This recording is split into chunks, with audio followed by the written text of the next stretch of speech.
Welcome, everybody, to another episode of Matt and Mike's Xfiles CCG. I've been bored lately.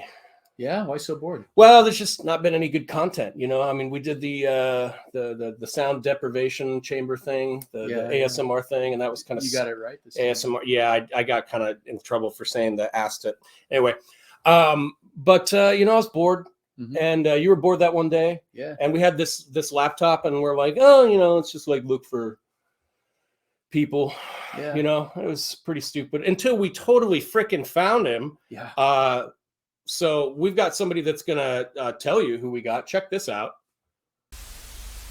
Ladies and gentlemen, boys and girls, Xfiles CCG fans of all ages, we love what Mike and Matt do. Matt and Mike, they have done great things to grow and to revitalize the Xfiles CCG community, from their gameplay videos to the tournament to cast member interviews and interviews with folks involved in the development of the Xfiles collectible card game, like Brian Woodward, David May, and myself, David Frank. But those things are going to all pale in comparison to this evening's video. Mike and Matt have done the unthinkable, the unfathomable, the impossible. They have found the creator of Next Games, the co-founder of the Xfiles collectible card game, Duncan Macdonell. And they're going to share that interview with us now. So sit back and enjoy. Duncan, who knows all, remembers most, and he's even going to tell some. Mike and Matt bringing back the mid to late 90s.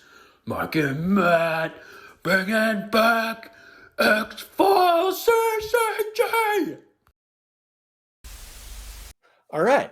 And with that, oh my God, welcome, Mr. Duncan Macdonell. Duncan, welcome to the show, sir. Hello, and thank you. I am humbled and honored to be here. So, wow, you were the original creator, right, of the Xfiles collectible card game. Is that right? I was part of a team, certainly, yes. Okay, how'd that come to be? Tell us how you got to that point when all of a sudden you're making this game that we all love and appreciate.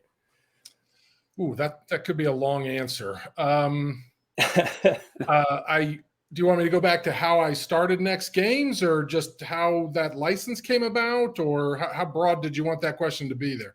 You can do anything, man. We got all the time in the world if you do. I mean, we're curious to know how it all started, where you started, and how it became what it is today. Okay. I had finished up my master's in clinical psychology and was applying to PhD programs, and I had just gotten married, and I wasn't thrilled with that process. I wasn't sure I wanted to. I was doing it because it felt like I was supposed to. And so I talked it over with my wife, and I said, I really want to be a game designer. And she said, go for it. And so I quit my current job, or my job at the time, and went into the second bedroom in our apartment and got up at 3 and stayed up till 9 or 10 and just started working on stuff. We pitched to Donruss, and they loved the idea. Well, we didn't pitch Xfiles, obviously. We pitched a game called Red Zone, and Top of the Order, which eventually got a license with the National Football League and Major League Baseball. And those two games started us out. We had a relationship with a group called November Lazar Share, who were agents that handled the licensing and intellectual properties. And those guys were wonderful. They were amazing. They could sell ice to an Eskimo and make you feel like they did you a favor. But it wasn't in a duplicitous or snake oil thing. They were just the most charming people I might have ever met. They were amazing. So Donruss, NLS, and then our Next Games produced Red Zone and Top of the Order, and they did reasonably well. We made some mistakes along the way, but they did reasonably well, and that got us into the Xfiles license because it had done well enough when we pitched Fox. They gave us the license, and a company called Hudamaki owned Leaf Candy, and I'm not sure if Leaf owned somebody, but I think it went Huhtamaki to Leaf to Donruss, and they eventually sold Donruss as an assets-only sale. And so the Xfiles CCG was an asset, and USPC bought that portion, our contract and the Xfiles license. And so Next Games entered into a relationship with USPC during the design of the Xfiles CCG. So that's the few-minute version. I've glossed over a few things there, but that's kind of how we got there. Yeah. There's a lot we've heard. Top of the order and Red Zone before, and then in leading to the X-Files. The thing that I was curious about too, in regards to this, to kind of do a follow-up question to that real quick. So when USPC and you guys got the rights, were you actually in Cincinnati as well with them, or were you guys still based out of California? No, we were based out of California the entire time. I'd finished my master's in clinical psych in San Diego. When we got Next off the ground, we had an office in La Jolla, California. NLS was up in LA. And we got into the relationship with Donruss. And then so I've had to fly to Cincinnati several times, but no, we were not in Cincinnati ever. Okay, cool. I just sort of had this like image in my mind of like, because I've seen the before USPC left to go into a new building, the building that they were in, it's long been demolished. But before it was demolished, some people went in there, like the urban explorers. Yeah. And they actually went into urban exploring area, and they actually found like some of the offices. And I just sort of had this picture in my mind that was like all of you guys were like crammed into this like tiny little office. I wasn't sure if everybody worked in the same place or not. So no, we had a very nice office in La Jolla with a Star Trek desk, from what I understand. Yeah, we got very lucky. There was a building in La Jolla that had an inner courtyard, and the courtyard was lower than the street level. And so they were able to get top dollar price for the street level and the offices above. But for some reason, this building couldn't place anybody in the level below the street. There was a sandwich shop there that thrived because everybody in the building bought the sandwiches, and those sandwiches were amazing. But they just couldn't fill some of these offices down on this lower floor. Now, Next Game, as we didn't care if anybody came down to where we were at. So we found this office. We approached them. They gave us a price point. We said no, because we knew it had been abandoned for, I think it was over 2 years. So they started negotiating with themselves. They kept offering a lower and lower price. And we finally said yes when it was so affordable that it was easy for us to go there. And we got like 60,000 in TIs. And so, yeah, our conference room, I was a big Star Trek The Next Generation fan. And so our conference room had an exact replica of the Star Trek The Next Generation Picard conference table.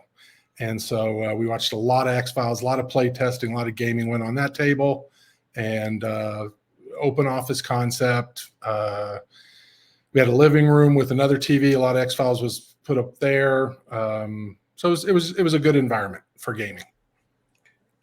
That's awesome. That's pretty cool. I do want to know, can you talk about the creative process as far as the shell of the game, like your original vision for how it would look, and then how it turned into the cards that we eventually saw?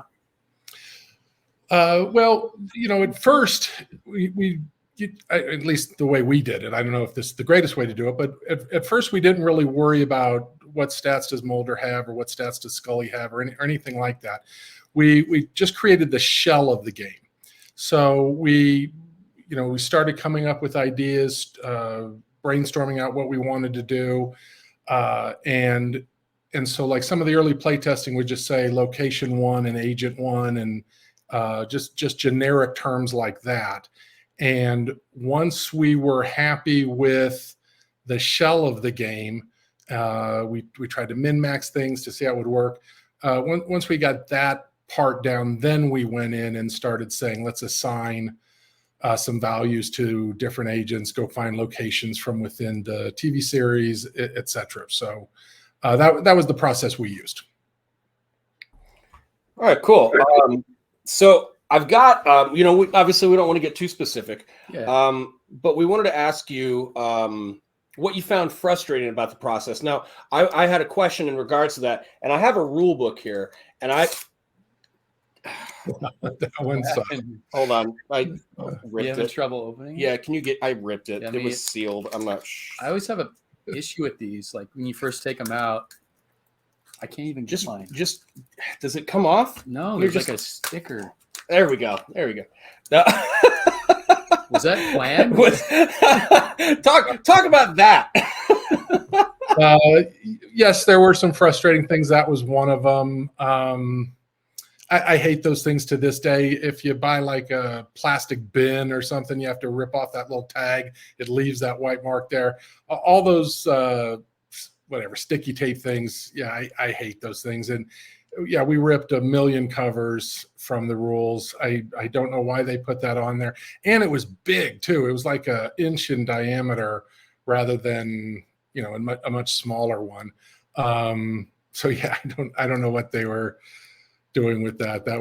That was one of the things that when we first, opened up the box, we were like, what is this? So there were several of those things. And that was one of the pet peeves I had with that. So some of the other things that we've discussed a little bit, over the, I guess, literally years that we've been doing the show now. Wow. Yeah, almost 2 years. Yeah, almost 2 years now. Was the infamous 1013 no, without any explanation. What kind of process do you remember? Was it like, okay, cool, we've been working at this desk for 6 days. We think we've got this awesome card called Symbol of Faith, and let's send it off to anybody that needs to approve it. And then it just comes back with no, but there's no explanation. Like what was with that, man? They just thought that they were better than, they just didn't have to tell you what to change, or no, I'm not going to use the phrase they thought they were better. And there's a part of it that I totally get. They have an intellectual property. It was burgeoning. It was becoming very popular. And, we were a bunch of kids, then they didn't know, and they wanted to protect their intellectual property. So conceptually, I have no problem with that part of it. But yeah, there was some frustration where we had to get approvals from Fox, from 1013, from Chris Carter, obviously USPC. There might have been one or two others in there. I don't recall. But so yeah, we would submit things, and yeah, some of their comments just weren't really conducive to gaming. At one point they didn't want stats or text on the cards. They didn't want the rule books inside the pack of cards there was actually a phrase, can't they make up their own rules to the game? So there were things like that. And then, yeah, like you said, later on when we're doing mock-ups, we would have text, art, statistics, etc. And they would just write no, and we didn't know what that was in reference to. Was there a typo? Is there art that we shouldn't have used? Did we not have the proper legal stuff on the card? Whatever, and we didn't know. Now, I will say that sometimes we just resubmitted the same card and it got approved the next time. So even that was kind of frustrating, because if there was something that warranted the no, it should have gotten there twice. But it was frustrating. And then, yeah, sometimes they just removed a rule. They said, we don't want this or we don't want that.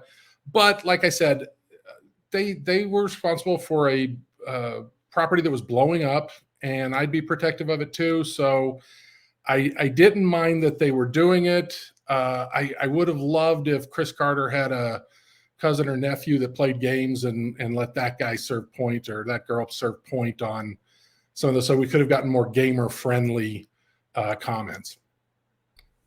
Yeah, I grabbed it real quick. So we actually were very lucky. Brian, who we discovered or heard was quite the pack rat at the end, as a lot were.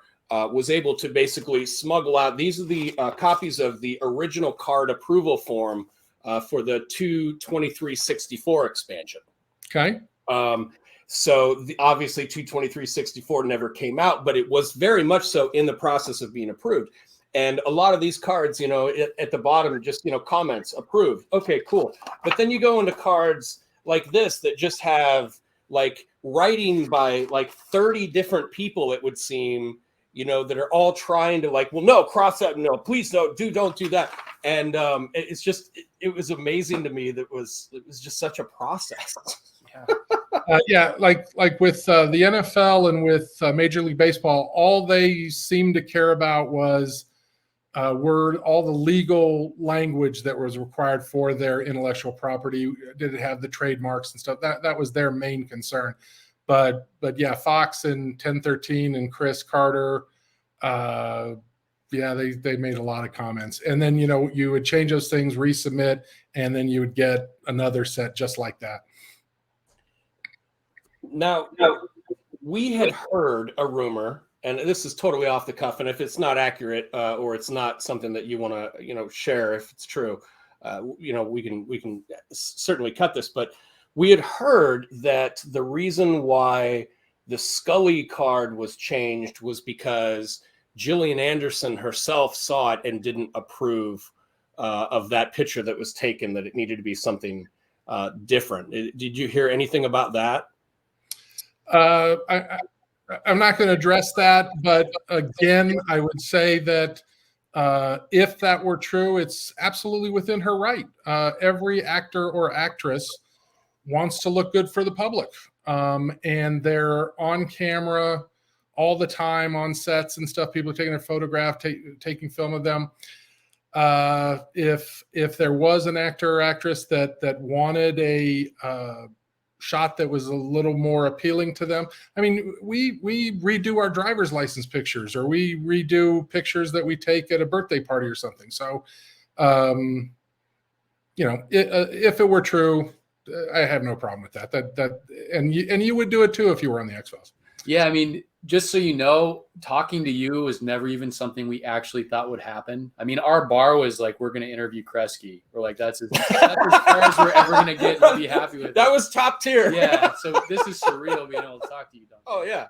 This is awesome. Oh, I'm amazed you guys got a hold of me after Next. I became the stay-at-home dad for my children, and I don't have a Facebook page. I'm not into Instagram. I don't have a social media presence at all, really. So the fact that you somehow found me is frankly a little worrisome.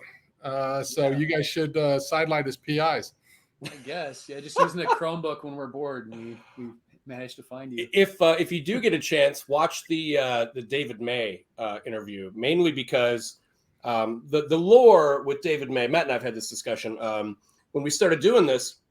There wasn't a lot of lore about you or Ron or Andy or many other people, but because David May was throwing cards and being all goofy and whatever, he sort of became the de facto lore to the story. So we were looking for him, and couldn't find him. And then all of a sudden I'm sitting here one night and my phone rings and it says David May. And I'm like, what the hell is going on? How did he even get my number? And I answered the phone, and we did a recreation of it, obviously, but the legit call was like, I was like, hello. And he's like, is this Mike? I'm like, yeah, I hear you're looking for me. Well, I came looking for you. And I'm like, what is happening? Like, it was legit scary. So I get it. You did a good job. It would have been worse if he'd said, will you let me come in? Right. Oh, yeah. On the door. That's awesome. All right. We do want to ask you, so how close does the aesthetic or feel of the cards match your original vision? I mean, given all the hurdles you had to go through for approval, the actual gameplay with the cards, how close is that to what you wanted originally? Do you mean the card text and numbers, or do you mean the just the aesthetic look of the cards? Yeah, the overall aesthetic look. Like when you're just looking at that card and you have all the cards in the binder, does that match with what you wanted originally? Very close. The guys at NLS were some of the best graphic artists available. The original concept was Mulder's messy desk. And so, if you scatter, and you've got that on your graphic there, when you throw a bunch of cards out on a table, it does look like there's a bunch of manila folders and pencils and a flashlight and things like that. And so in that sense, yes, I think it very closely matches the concept that we had. And NLS improved on it. We had some mock-ups, and then we gave it to them, and they made it 10 times better. The text information, the game mechanics, things like that, that changed considerably. Like I said, Fox went from, we don't want them to have numbers. They didn't like that we gave Mulder or Scully or different people statistics. And, some of the reasoning just didn't make sense. Like if they have these 3 skills, it means that they don't have a 4th skill. And what if we write that in next season? And, we're not the ones that control Xfiles. If you write it in next season, we'll make a new card that has that skill on it. And then later we got some comments that said, give them more skills because we want these characters to seem like they're well-rounded. And if you limit the skills, it'll seem like they're one-trick ponies, and we want people to know that they're, really good at what they do. So it really did change over time because we were getting pulled in different directions. And so, yes, I still think we did some good things. I would have loved to have had a smaller print run originally so we could correct some of the mistakes, both the production mistakes, which we didn't expect, but every game's going to come out with some problems on day one, and a smaller print run would have let us alter some numbers, improve the strength of the weaker cards, nerf some of the more powerful cards, stuff like that. So along this journey that you found yourself in, because we've heard a lot of the crazy stories, people that were, on a table dancing with Frohickey and, things of that nature. But tell us if you can think of maybe 1 or 2 times when during this journey that you kind of thought like, wow, holy crap, this is really happening. This is a lot of fun. Did you have any of your favorite memories that you can kind of recall for the whole process? In addition to Red Zone and Top of the Order, and before we got to the X-Files, we had designed games for the NBA and the NHL. We pitched them, and we were told fairly quickly, sorry guys, the rights to gaming is with a different card company. We can't do it, which made me wonder why they took the meeting. But we took a swing and a miss at the NBA and NHL. And then I came up with a game that I really liked. I still remember it. It was a Disney game where the Disney villains had taken over Disneyland, and the heroes of the various stories had to go get Disneyland back. And it was definitely for a younger set, 12 to 14 and younger, but it still had some collectability, and there was a basic and advanced. And so we pitched that to Disney. And I still remember NLS put together this deck that when you opened the book, it played When You Wish Upon a Star. The graphics were beautiful. And usually when you do these pitch meetings, so we're there in Disney, we've got some donruss execs, we have me, we have some NLS guys, and then there's 3 or 4 Disney reps. And the donruss guys would say, here's some opportunity. The NLS guys would say some stuff. And then they would say, okay, now we're going to let Duncan describe the gaming community or friendly local gaming store, stuff like that. And so I started to describe that and then said, let's play the game. And usually you just play, 3 or 4 turns. They get a concept of what's going on. But for whatever reason, because I did think it was kind of a cool game, these 3 execs were really into it. And we kept playing, and they go, we want to go to the end. And they would turn and occasionally say, oh, go get Tony or go get Susan. And by the end of this game, there were probably 12 people from Disney huddled in a semicircle, and they were holding up cards and showing them and giving each other suggestions for what card to play and stuff. And when we finally got to the end of the game, and believe me, I tanked that game so they could win, they yelled and gave up a cheer and started doing some high fives and stuff. And while this was happening, I was just looking at the donruss guys. We were exchanging glances with the NLS guys. We thought this is a slam dunk. This is great. We're going to get the Disney license. And so they finished the game, and some people started wandering out of the room, and they go, "Too bad we can't do it." And we're like, "Why?" And they go, "Well, the way our intellectual properties are set up, Snow White can't interact with Cinderella. Cinderella can't be on a ride at Disneyland, etc." And so we were really bummed. But they, within, I don't remember exactly, but in less than 5 years, they changed their IP, and they could do that. And now Prospero Hall and Ravensburger have that great game Villainous. The self-delusional part of me thinks that I changed Disney, and those guys at Prospero Hall should send me a Villainous copy and all the expansions, because I helped Disney redo their intellectual properties. Again, there's a part of me that's kidding, but it was very frustrating that they changed that so quickly after that meeting and stuff. It was a fun meeting. Well, hey, man. We've been trying to get the 223-64 set. I mean, we're doing like sort of a non, what's it called, not for profit, release of it, because obviously you don't want to piss off the mouse. But when we started first kind of going into that, Dave May and one of the guys that kind of did a lot of the stuff as USPC was failing and the Xfiles was failing, Mike Mackey, they contacted me and they're like, "Hey man, stop what you're doing. We're going to try and get this officially released." And this was more than a year ago. And it's just been nothing. Like, Yeah. They haven't been able to get an inch in with Disney, who obviously owns the Xfiles now.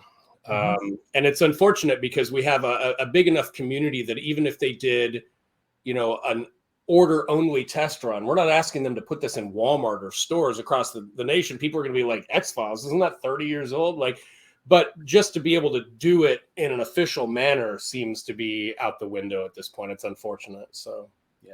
Well, I'm sure one of those guys told you the first uncut sheet you make costs a fortune.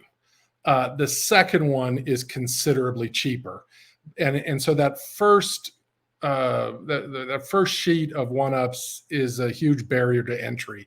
So I can understand why they might be reluctant to do something like that. Yeah. It is what it is. We're not worried about it anymore. We're going to do a print. There's a place in a friend of ours, Dax, he created the Xfiles collectible card game group on Facebook before we even had the channel, I think, or about the same time. It was before, yeah. And he actually designs cards and then sends them over to China, who gladly prints them because China don't give up. And then sends them over to fans, sends them to us. And we've actually had, through the years, some custom stuff. I'll show you these real quick. I'll get you some better photos of these. But if you've seen our intro, you see that, the unexplainable time loss moment with the colors. Right. He actually made unexplainable time loss cards for each of us. And the only thing that changed was the images of Matt and Mike. And, it's pretty cool that he can do stuff like this, so. My son and I used to play Magic, and we would just print out 3x3 on regular pieces of paper and then put them in those card holders so we could test decks and stuff. So, it was just way cheaper than trying to go buy cards. So, making your own cards or taking stuff off the net, genius strategy. Where do you think, did you have a direction you wanted to take it? Did you want to do multiple expansions or multiple different type starting decks or anything like that? Did you have sort of a vision of where you wanted to take it when at the height of it? Yes, the plan was we had a license for the first three. I'm pretty sure it was the first 3 seasons of the TV series, and so we would acquire subsequent licenses. We had a deal so that 4th season comes out, we could pick that up, 5th season, etc. So we were going to largely be based on seasons coming out, where you'd have one set of the similar to Magic, and everybody's doing this now. You'd have the approximately 300 card set of the standard thing, then 1 to 3 expansions at some point during the year. They'd be based on the seasonal stuff. And then the other thing that goes when you go back to seasons 1, 2, and 3, there's a bunch of cards you don't use, a bunch of images, a bunch of storylines. So there would have been more than enough content to come up with different card ideas and rules and things like that. So, but yeah, the idea was to follow along with the story of the X-Files by season. All right. Awesome. Matt gets to ask the next question, which I'm just now realizing Yeah. you set it up this way, and I hate you. I know I did on purpose. I bet was you- like, hey, you want to ask the first question so we can all Yeah, so then you get to ask this question. So Yeah, go ahead. Yeah. yeah. So Mike and I actually met in high school, and he was sitting in the cafeteria with a bunch of Xfiles CCG cards out by himself. 1996, freshman year. And I walked by and I'm like, what is that? And I'm like looking at the cards, and that's how we started talking. So he starts explaining to me what the cards are, and I start buying some. And then I don't know how many months later it was. I show up at Mike's house, and he has all these cards fanned out, and he'd stumbled across certain things on certain cards. Yeah, weird letters in weird places. Weird places. And we spent the weekend trying to track down what that was. And we stumbled upon a contest. And the fact that we're talking to you right now, I really want to know, can you tell us anything about the contest? Is it something that everybody was in the dark on? Or Yeah, because even before we started this channel, I had remembered, there was the contest back in the day. I'll search the internet and see if I can find any information about it. And bupkis. Yeah. Like nothing. If you still, I guarantee you, other than our channel, if you go on the internet right now and search for the X-Files collectible card game contest with the card, it just doesn't exist. No one knows about it. And what? You created it? Yes. When we had the X-Files thing, I came up with the idea and we talked about it. I don't know that there were 15 people at its height that knew about it. And the idea was to create something that would go viral before going viral was ever a thing. The internet was very young. AOL was still, very popular. I don't know if you guys even remember that, Chuck. I still remember the modem sound. And I remember there were debates on whether you should include, can you just say W? Did you have to put in the HTTPS? So it was a different time for the internet.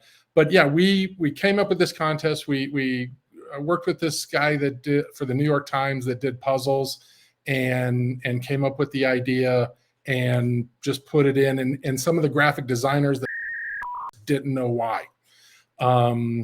We didn't want anybody to know about it and then just see what happens.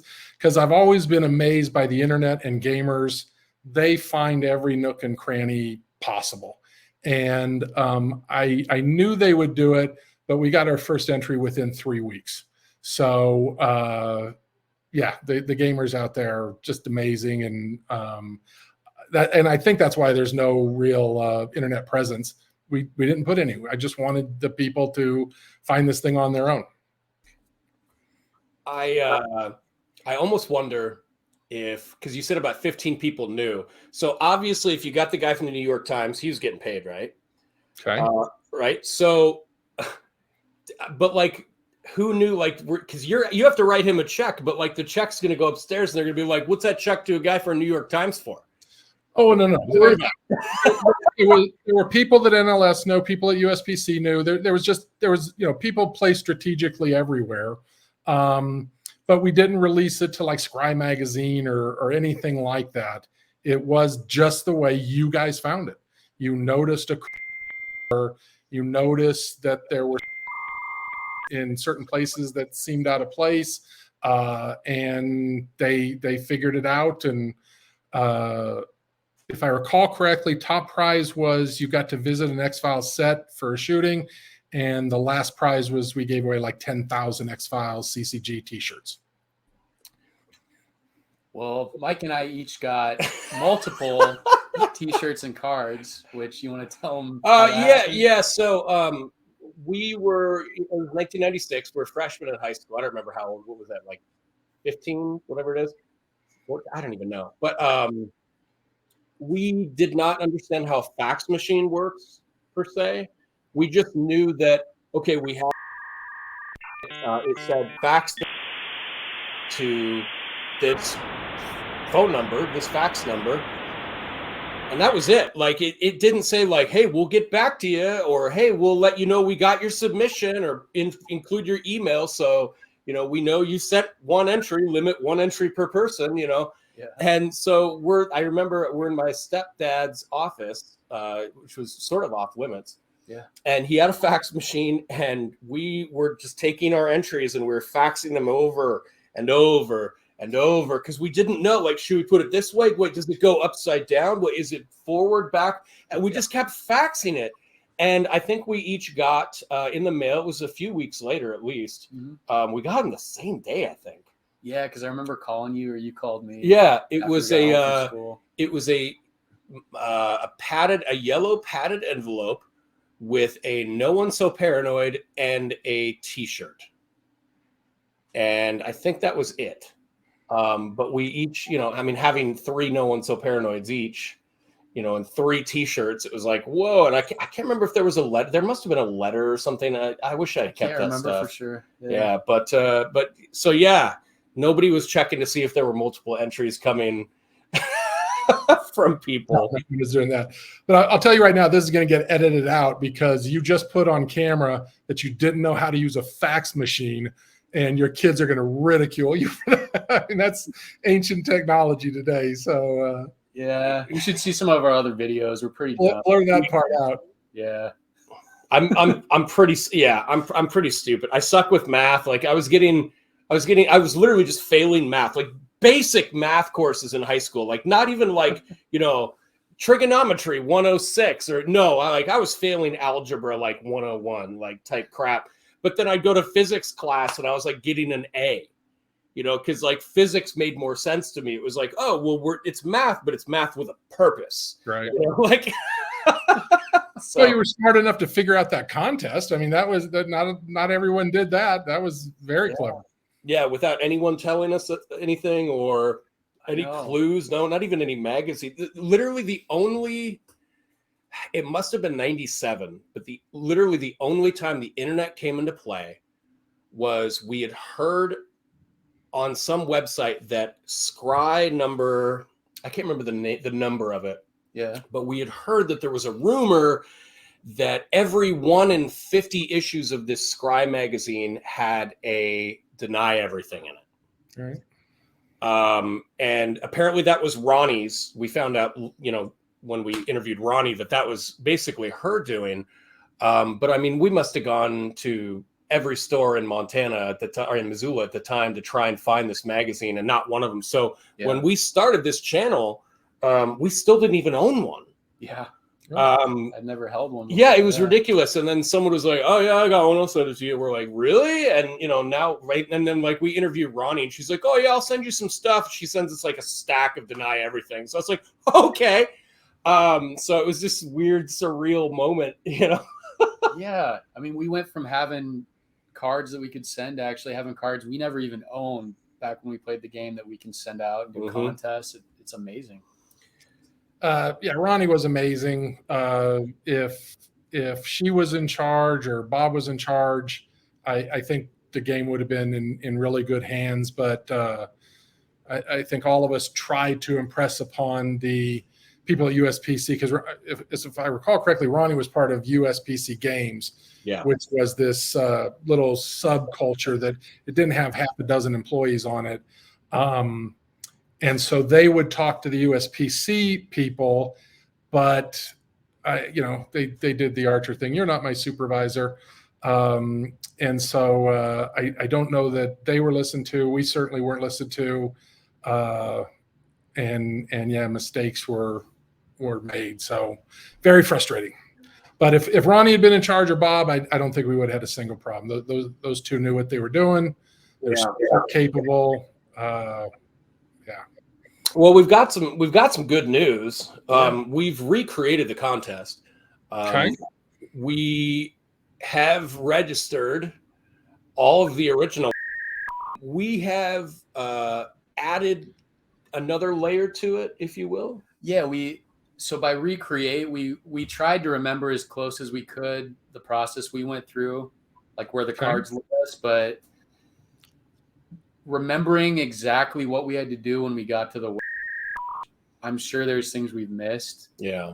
So we basically thought if we were to try to keep it as close to the original as we could, and then add an extra layers to kind of make sure people who may have solved it before don't just win automatically. Well, But, and we're gonna have gates too. That was one thing that I came up with. Was basically every part of the contest. You know, back in the 90s, it was just a free for all. Get to it and submit it and call it a day. What we're gonna do is we're gonna have and we've dropped hints throughout our videos over the past year.